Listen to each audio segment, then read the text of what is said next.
എല്ലാവർക്കും നമസ്കാരം. ഈ ലോകത്ത് ഏറ്റവും അധികം ആളുകൾ വിഷമിക്കുകയും വേദനിക്കുകയും ധർമ്മസങ്കടത്തിലാകുകയൊക്കെ ചെയ്യുന്നത് എപ്പോഴാണെന്നറിയാമോ?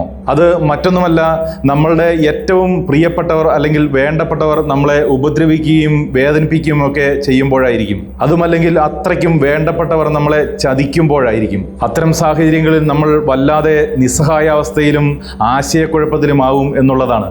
മധുരിച്ചിട്ട് തുപ്പാനും കഴിച്ചിട്ട് ഇറക്കാനും വയ്യ എന്ന് പറയും പോലത്തെ ഒരവസ്ഥ. കാരണം മറ്റൊന്നുമല്ല, നമ്മൾക്ക് നിത്യമായ തലവേദനയായി മാറിയിരിക്കുന്നത്, ഉപദ്രവമായി മാറിയിരിക്കുന്നത് മറ്റാരുമല്ല, നമ്മളുടെ ഏറ്റവും പ്രിയപ്പെട്ടവരോ വേണ്ടപ്പെട്ടവരോ ആയിരിക്കുമല്ലോ. നമ്മൾ അത്രയും സ്നേഹിക്കുകയും ഇഷ്ടപ്പെടുകയും ഒക്കെ ചെയ്യുന്നവരായിരിക്കുമല്ലോ. അതൊരു പക്ഷേ ഭാര്യയാവാം, ഭർത്താവാകാം, അച്ഛനാകാം, അമ്മയാവാം, മകളാവാം, സഹോദരങ്ങളാവാം, കാമുകന്മാരാകാം, അങ്ങനെ പ്രിയപ്പെട്ടവരാരുമാകാം. അത്തരം സാഹചര്യങ്ങളിൽ എന്തു വേണമെന്നറിയാതെ നമ്മളാകെ പകച്ചു പോകും, അല്ലേ? കാരണം മറുവശത്തുള്ളത് അത്ര പെട്ടെന്ന് മറക്കാനോ ഇട്ടിട്ടു പോകാനോ പറ്റാത്തത്ര അടുപ്പമുള്ളവരും ഇഷ്ടമുള്ളവരുമാണല്ലോ. അതാണ് ഞാൻ നേരത്തെ പറഞ്ഞത്, മധുരിച്ചിട്ട് തുപ്പാനോ കഴിച്ചിട്ട് ഇറക്കാനോ വയ്യാത്ത അവസ്ഥയെന്ന്. പക്ഷെ എത്രയൊക്കെ ശ്രമിച്ചിട്ടും അഡ്ജസ്റ്റ് ചെയ്ത് പോകാൻ യാതൊരു കാരണവശാലും സാധിക്കുന്നില്ല എങ്കിൽ എന്ത് ചെയ്യാൻ കഴിയും? എന്താണ് ഇത്തരം സാഹചര്യങ്ങളിൽ നമ്മൾ സ്വീകരിക്കേണ്ട നിലപാട്?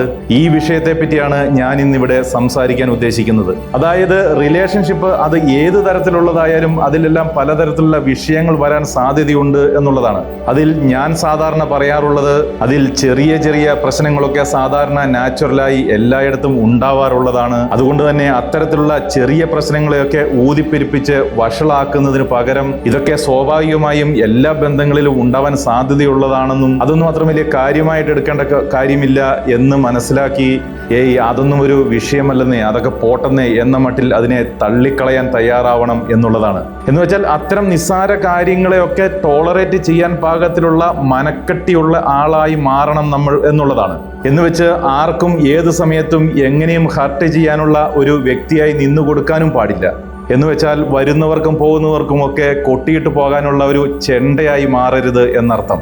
എന്നാൽ അത്ര ഈസി ആയിട്ടൊന്നും ആർക്കും നമ്മളെ ഹർട്ട് ചെയ്യാൻ പറ്റാത്ത വിധത്തിൽ നമ്മുടെ മനസ്സിനെ നമ്മൾ ശക്തിപ്പെടുത്തുകയും വേണം താനും. എന്നാൽ ഇതൊക്കെ ചെയ്തിട്ടും നമ്മളെ വല്ലാതെ അബ്യൂസ് ചെയ്യുന്ന രീതിയിൽ നമ്മളുടെ ഒരു ബന്ധം പോവുകയാണെങ്കിൽ അവിടെ നമുക്ക് 4 സ്റ്റേജുകൾ ഉപയോഗിച്ച് അതിനെ പ്രതിരോധിക്കാൻ ശ്രമിക്കാം. അതിപ്പോൾ ഏത് തരത്തിലുള്ള ബന്ധത്തിലുള്ള ആളായിരുന്നാലും ശരി. അതിൽ ഒന്നാമത്തെ stage talk to our self എന്നുള്ളതാണ്. എന്ന് വെച്ചാൽ നമ്മളോട് തന്നെ നമ്മളൊന്ന് സംസാരിക്കണം. വാസ്തവത്തിൽ എന്താണ് ഞാനിപ്പോൾ അനുഭവിച്ചിരിക്കുന്ന പ്രശ്നം? എനിക്ക് ഈ വ്യക്തി എന്തോ ഒരു പ്രശ്നം തരുന്നുണ്ട് എന്ന് എനിക്ക് തോന്നുന്നുണ്ട്. എനിക്കത് ബുദ്ധിമുട്ടും ഉണ്ടാക്കുന്നുണ്ട്. എന്നാൽ അത് എൻ്റെ ഒരു തോന്നൽ മാത്രമാണോ? എന്ന് വെച്ചാൽ ആ വ്യക്തിയുടെ ചോയ്സ് അനുസരിച്ച് ജീവിക്കുമ്പോൾ അത് എനിക്ക് അത്ര ഇഷ്ടമില്ലാത്ത ഒരു കാര്യമായതിനാൽ ആ വ്യക്തി ശരിയല്ലാത്ത ഒരാളാണെന്നും ആ വ്യക്തി ചെയ്യുന്നത് ശരിയല്ല എന്ന് എനിക്ക് തോന്നുന്നതും മാത്രമായിരിക്കുമോ? ഇത് നമ്മൾ ആദ്യം പരിശോധിക്കണം. എന്ന് വെച്ചാൽ ആ വ്യക്തിയുടെ ഐഡിയോളജി എൻ്റെ ഐഡിയോളജിയുമായി യോജിക്കാത്തത് മാത്രമാണോ എന്ന് പരിശോധിക്കണം എന്നർത്ഥം. എന്ന് വെച്ചാൽ ഫാമിലി തെറാപ്പിക്ക് അല്ലെങ്കിൽ കപ്പിൾ തെറാപ്പിക്ക് എൻ്റെ അടുത്ത് വരുന്ന ധാരാളം കേസുകളിൽ ഒട്ടുമിക്കവാറും ഇങ്ങനെയുള്ളതാവാറുണ്ട് എന്നതുകൊണ്ടാണ് ഞാനിത് ആദ്യമേ തന്നെ എടുത്തു പറയുന്നത് കേട്ടോ. എന്ന് വെച്ചാൽ ഒരാൾ ഒരു റോങ് പേഴ്സൺ ആണ് എന്ന് മറ്റൊരാൾ പറയുന്നത് വാസ്തവത്തിൽ ശരിക്കും അങ്ങനെ ആയിക്കൊള്ളണമെന്നില്ല. പകരം ആ വ്യക്തിയുടെ വേ ഓഫ് ലിവിങ് അല്ലെങ്കിൽ ഐഡിയോളജി ഓഫ് ലിവിങ് വേറൊരു തരത്തിലായതുകൊണ്ട് മാത്രം മറ്റേയാൾക്ക് അങ്ങനെ തോന്നിയതാവാനും സാധ്യതയുണ്ട്. എന്ന് വെച്ചാൽ രണ്ടും തമ്മിൽ സ്യൂട്ടാവുന്നില്ല എന്ന് മാത്രമേ ഉണ്ടാവുകയുള്ളൂ എന്നർത്ഥം. പക്ഷേ അതിന് ഈ വ്യക്തി പറയുന്ന ലേബലിംഗ് എന്താണെന്ന് വെച്ചാൽ മറ്റേയാൾ ശരിയല്ല എന്നായിരിക്കും. അതുകൊണ്ട് തന്നെ ഇത്തരത്തിലൊരു വിഷയം ഉണ്ടാകുമ്പോൾ ആദ്യം തന്നെ ഒരു സെൽഫ് ടോക്ക് അല്ലെങ്കിൽ സെൽഫ് അസസ്മെന്റ് നടത്തേണ്ടത് വളരെ അത്യാവശ്യമാണ്. നിഷ്പക്ഷമായി അത്തരത്തിലുള്ള ഒരു സെൽഫ് അസസ്മെന്റ് നടത്തുമ്പോൾ അതിൻ്റെ യഥാർത്ഥ വസ്തുത നമുക്ക് മനസ്സിലാകും എന്നുള്ളതാണ്. നമ്മൾ രണ്ടുപേരുടെയും ഐഡിയോളജി വ്യത്യസ്തമാണ് എന്നത് മാത്രമാണ് പ്രശ്നം. എന്നാൽ എന്നെ സംബന്ധിച്ചിടത്തോളം മറ്റേയാൾ ചെയ്യുന്നത് മാരകമായ തെറ്റായിട്ടാണ് ഫീൽ ചെയ്യുന്നത്. അങ്ങനെയാണെങ്കിൽ നമ്മൾ ആ വ്യക്തിയെ ഒന്നും ചെയ്തിട്ട് കാര്യമില്ല. കാരണം അത് അയാളുടെ നേച്ചറാണ്, അത് തന്നെ അയാൾ ഫോളോ ചെയ്യുകയുള്ളൂ. അതുമല്ലെങ്കിൽ ഒരു ഓപ്ഷൻ ഉള്ളത് ആ വ്യക്തിയുടെ നേച്ചർ നിങ്ങൾക്ക് വേണ്ടി മാറ്റിയെടുക്കാൻ തയ്യാറാണോ എന്ന് അയാളോട് റിക്വസ്റ്റ് ചെയ്യുക എന്നത് മാത്രമേ ഉള്ളൂ. അല്ലാത്തിടത്തോളം നമുക്ക് എന്ത് ചെയ്യാൻ സാധിക്കും? നമ്മൾ സ്വയം തിരിച്ചറിയണം, അത് ആ വ്യക്തിയാണ്, ഞാൻ മറ്റൊരു വ്യക്തിയാണ്, എനിക്ക് എൻ്റേതായ ജീവിത രീതികളുണ്ട്, ആ വ്യക്തിക്ക് അയാളുടേതായ ജീവിത രീതികളുണ്ട്. എന്നാൽ രണ്ടുപേരും ഒരുമിച്ചാണ് ജീവിക്കുന്നത് എന്ന് വെച്ച് ഒരാൾ മറ്റൊരാൾക്ക് വേണ്ടി 100% മാറിക്കൊള്ളണമെന്നൊന്നുമില്ല. കുറച്ചൊക്കെ മാറിയേക്കാം, അത്രമാത്രം. അപ്പോൾ ഇതൊക്കെ മനസ്സിലാക്കാൻ വേണ്ടിയാണ് ടോക്ക് ടു യുവർ സെൽഫ് എന്ന് പറയുന്നത്. ഇനി ഇതിൻ്റെ രണ്ടാമത്തെ സ്റ്റെപ്പ് അല്ലെങ്കിൽ രണ്ടാമത്തെ പോയിന്റ് എന്ന് പറയുന്നത് ടോക്ക് ടു ദം എന്നുള്ളതാണ്. എന്ന് വെച്ചാൽ നമ്മൾ സെൽഫ് ടോക്കൊക്കെ ചെയ്തു നോക്കി, എല്ലാം വിശകലനം ചെയ്തു.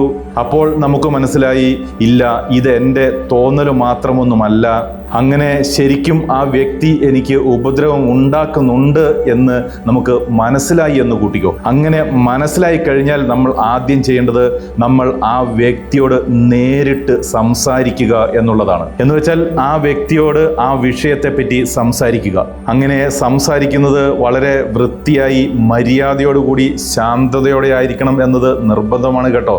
മറിച്ച് ഒരു വഴക്കുണ്ടാക്കാനുള്ള മൂഡിലിരുന്ന് സംസാരിക്കാനേ പാടില്ല. എന്ന് വെച്ചാൽ നമ്മൾ സംസാരിക്കുമ്പോൾ ആ വ്യക്തിയുടെ തെറ്റുകൾക്ക്, കുറ്റങ്ങൾക്ക് അല്ലെങ്കിൽ അയാളുടെ പ്രവൃത്തികൾക്ക് മാത്രം ഊന്നൽ കൊടുത്ത് സംസാരിക്കാതെ അതിനു പകരം ഞാൻ വേദനിക്കുന്നു, എനിക്ക് വിഷമമുണ്ടാകുന്നു, കാരണം നിങ്ങളുടെ ഈ പ്രവൃത്തി കാരണം എന്നുള്ള രീതിയിലായിരിക്കണം സംസാരിക്കേണ്ടത്. എനിക്ക് വളരെ വിഷമമുണ്ടായിരിക്കുന്നു ബിക്കോസ് ഓഫ് ദിസ് എന്നുള്ള രീതിയിലായിരിക്കണം നമ്മൾ സംസാരിക്കേണ്ടത്. അതല്ലാതെ നിങ്ങൾ അത് ചെയ്യരുത്, ഇത് ചെയ്യരുത്, നിങ്ങൾ ചെയ്തത് തെറ്റാണ്, നിങ്ങൾ പറഞ്ഞത് തെറ്റാണ്, നിങ്ങൾ ചെയ്യുന്നതെല്ലാം മോശം കാര്യങ്ങളാണ് എന്നുള്ള രീതിയിൽ സംസാരിച്ച് തുടങ്ങുകയേ ചെയ്യരുത് എന്നാണ് ഞാൻ ഉദ്ദേശിച്ചത്. എന്ന് വെച്ചാൽ ഞാൻ വളരെ വിഷമത്തിലാണ്, കാരണം നിങ്ങൾ ഇന്നലെ എന്നോട് അങ്ങനെ സംസാരിച്ചല്ലോ എന്നുള്ള രീതിയിൽ സംസാരിച്ച് തുടങ്ങണം.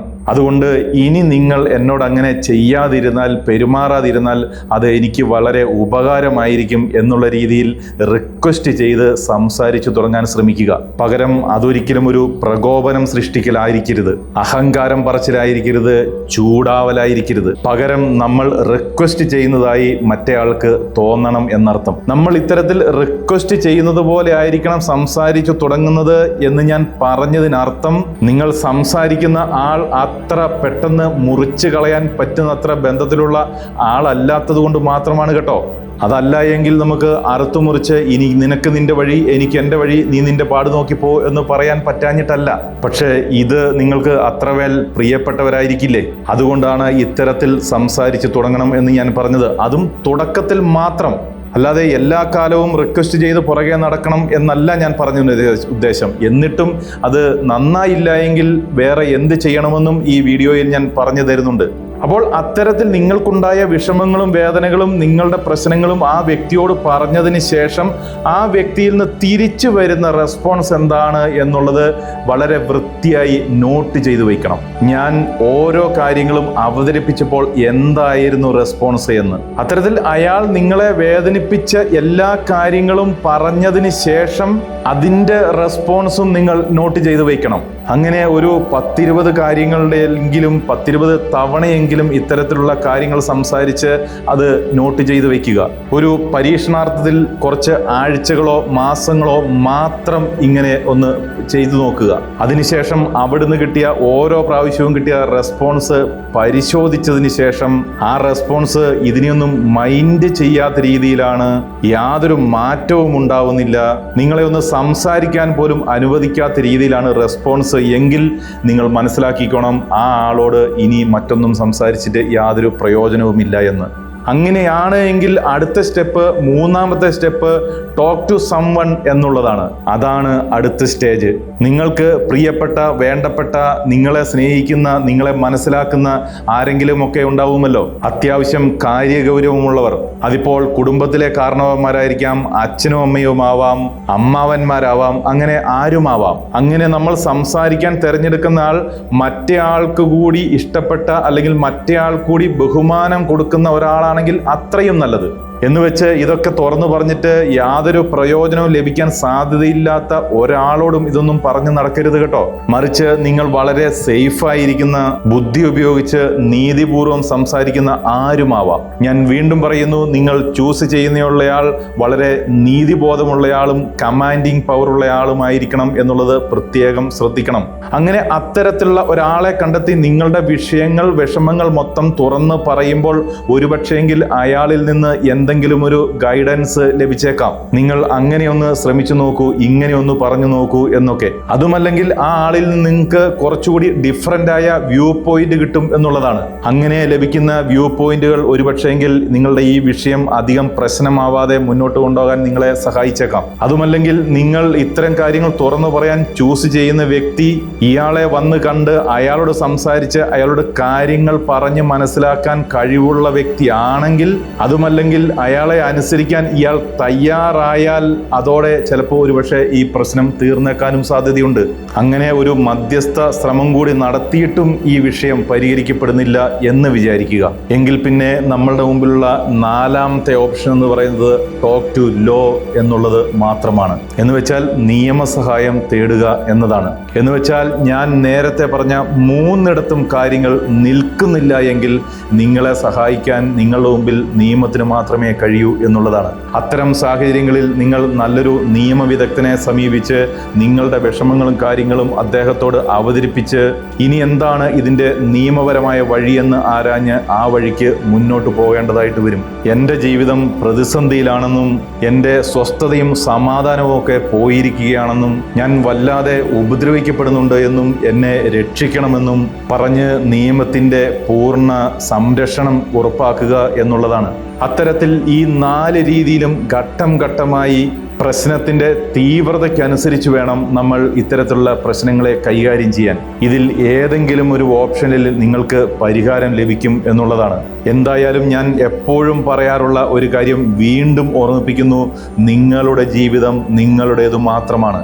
അതിൽ ശാന്തിയും സമാധാനവും സന്തോഷവും സ്വാതന്ത്ര്യവും സുരക്ഷിതത്വവും നിങ്ങളുടെ ജന്മാവകാശമാണ്.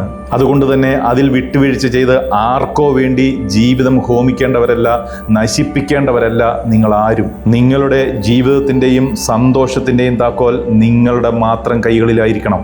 അതിൻ്റെ ഉത്തരവാദിത്തം നിങ്ങൾ മറ്റാരെയും ഏൽപ്പിക്കരുത്. അത് നിങ്ങളുടെ മാത്രം ഉത്തരവാദിത്തമാണ്. അപ്പോൾ ഈ വീഡിയോ എല്ലാവർക്കും ഇഷ്ടപ്പെട്ടു എന്ന് വിചാരിക്കുന്നു. ഇഷ്ടപ്പെട്ടുവെങ്കിൽ തീർച്ചയായും ലൈക്ക് ചെയ്യണം. ഈ വീഡിയോയെ പറ്റിയുള്ള അഭിപ്രായങ്ങളും നിങ്ങളുടെ ജീവിതത്തിലെ അനുഭവങ്ങളും ദയവ് ചെയ്ത് കമൻറ്റ് ബോക്സിൽ രേഖപ്പെടുത്തുക. ഈ ചാനൽ സബ്സ്ക്രൈബ് ചെയ്യാതെയാണ് നിങ്ങൾ കണ്ടുകൊണ്ടിരിക്കുന്നതെങ്കിൽ ദയവ് ചെയ്ത് ചാനൽ സബ്സ്ക്രൈബ് ചെയ്ത് സഹായിക്കുക. അപ്പോൾ മറ്റൊരു വീഡിയോയുമായി തൊട്ടടുത്ത ദിവസം കാണും വരെ എല്ലാവർക്കും നന്ദി, നമസ്കാരം.